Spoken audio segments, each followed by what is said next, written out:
Hoy vamos a meternos en la obra de un escritor que hizo algo increíble. Convirtió su propio dolor en un juego literario fascinante. Él es el francés Georges Perec. Y su historia nos enseña cómo a veces las reglas más extrañas, las más locas, pueden terminar siendo un camino hacia la libertad. A ver, empecemos con un desafío que suena francamente imposible. ¿Sería posible escribir una novela completa, digamos de unas 300 páginas, sin usar ni una sola vez la letra E? Pensemos un segundo en la cantidad de palabras comunes que tendríamos que descartar. Suena una verdadera locura. Pues resulta que sí es posible. En 1969, Georges Perec lo hizo. Publicó La Disparición, una novela enterita de miles de palabras sin la vocal más común de su idioma.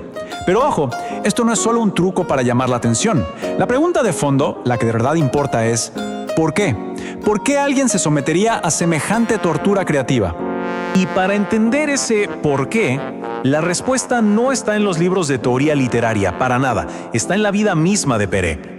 El propio Perec lo dijo de una forma que te hiela la sangre. No tengo recuerdos de infancia. Hasta los 12 años, más o menos, mi historia cabe en pocas líneas. Esa frase es la clave de todo. Una ausencia, un vacío fundamental que lo marcó para siempre. Y es que los hechos detrás de esa frase son brutales.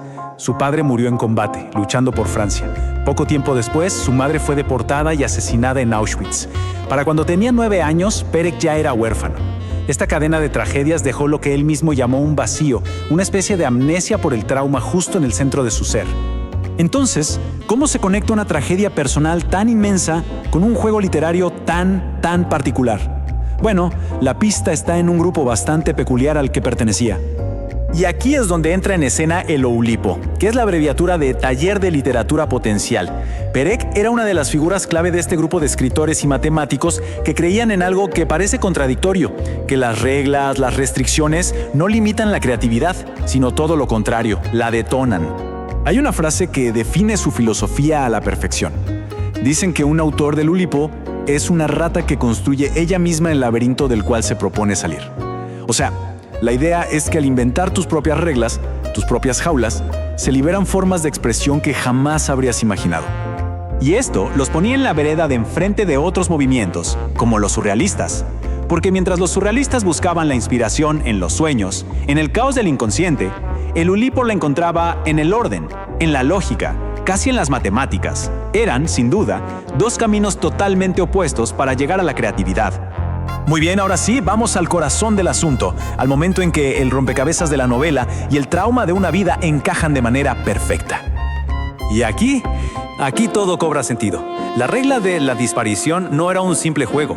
La desaparición forzada de la letra E era una metáfora directa de sus padres desaparecidos. Es que pensemos esto, en francés, sin la E es imposible escribir père, padre, ni mère, madre, ni tampoco ellos. De repente el juego ya no parece un juego, ¿verdad? La restricción era la herida hecha al lenguaje, un vacío en el texto que representaba el vacío en su vida. Pero Perec no solo usó las reglas para hablar de la ausencia, también las usó para todo lo contrario, para crear una sensación abrumadora de presencia, de vida desbordándose por todas partes.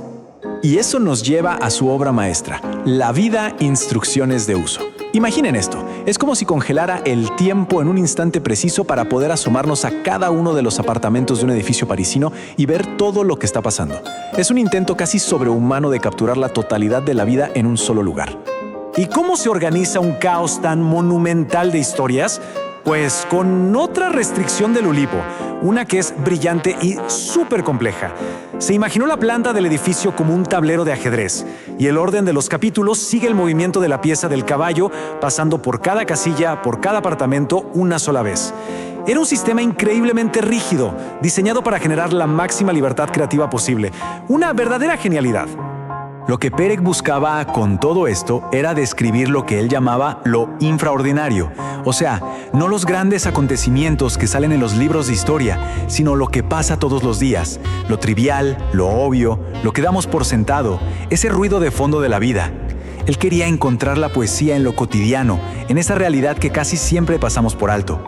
Y con esto llegamos al cierre, al resumen de su genialidad, a lo que nos deja su obra. Perec inició su viaje creativo desde un lugar de ausencia total, de un vacío inmenso dejado por la tragedia. Y a través de sus juegos, de sus reglas autoimpuestas, transformó ese vacío en una verdadera celebración de la presencia, llenando el mundo con un sinfín de historias, detalles y vida. Al final, la obra de Perec nos deja una lección increíble. Sus juegos literarios eran mucho más que eso. Eran una forma de construir un orden propio para poder enfrentar el caos del mundo. Y nos deja con una pregunta que va mucho más allá de la literatura. ¿Qué reglas, qué estructuras podemos crear en nuestras propias vidas, no para limitarnos, sino para encontrarle un sentido al mundo, justo ahí donde parece no haberlo?